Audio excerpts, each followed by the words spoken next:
ఒక రైతు దగ్గర ఒక గుర్రం ఉండేది.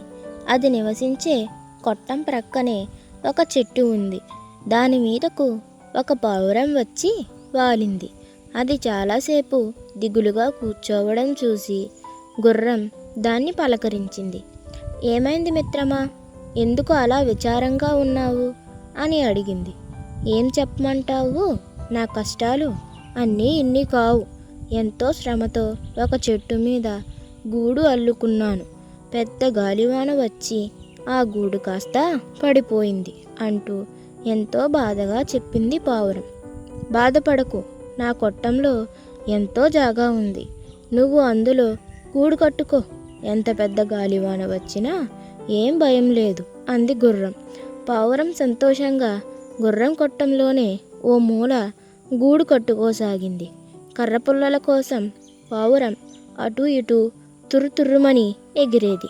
పావురం ఎగరడం చూసిన గుర్రానికి ఒక కోరిక కలిగింది.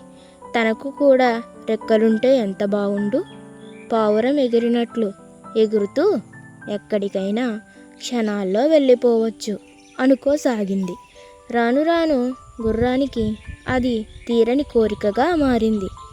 అయితే ఆ కోరిక తీరదన్న దిగులు పట్టుకుంది. గుర్రం విచారంగా ఉండటాన్ని పసిగట్టిన పావురం, ఎప్పుడూ ఏదో ఆలోచిస్తూ కనబడుతున్నావు, ఆరోగ్యం బాగాలేదా అని అడిగింది. నీదంత అదృష్టం, దేవుడు నీకు రెక్కలిచ్చాడు. ఎంతో ఆనందంగా స్వేచ్ఛగా గాలిలో ఎగురుతూ ఉంటావు. నాకు కూడా రెక్కలు కావాలనిపిస్తోంది అని తన బాధను వెళ్ళబోసుకుంది గుర్రం. గుర్రం మాటలు విని పావురం చిన్నగా నవ్వి, మిత్రమా, ప్రతిరోజు నేను నిన్ను చూసి నువ్వు ఎంత అదృష్టవంతురాలివో అనుకుంటాను. నీ యజమాని నీకు సమయానికి ఆహారం, నీరు అందిస్తున్నాడు. నీకు ఇల్లు కట్టుకునే బాధ కూడా లేదు. యజమాని సంరక్షణలో ఏ చీకు చింత లేకుండా ఉంటున్నావు. నన్ను చూడు, నాకు ప్రతిదీ భయమే. ఆకాశంలో ఎగరాలంటే గ్రద్దల భయం.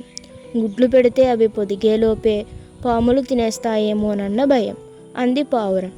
పావురం మాటలు విన్నాక గుర్రానికి ప్రతి ఒక్కరూ ఎదుటివారు అదృష్టవంతులు, అన్ని దురదృష్టాలు తనకే అనుకుంటూ ఉంటారు అన్న సత్యం బోధపడింది.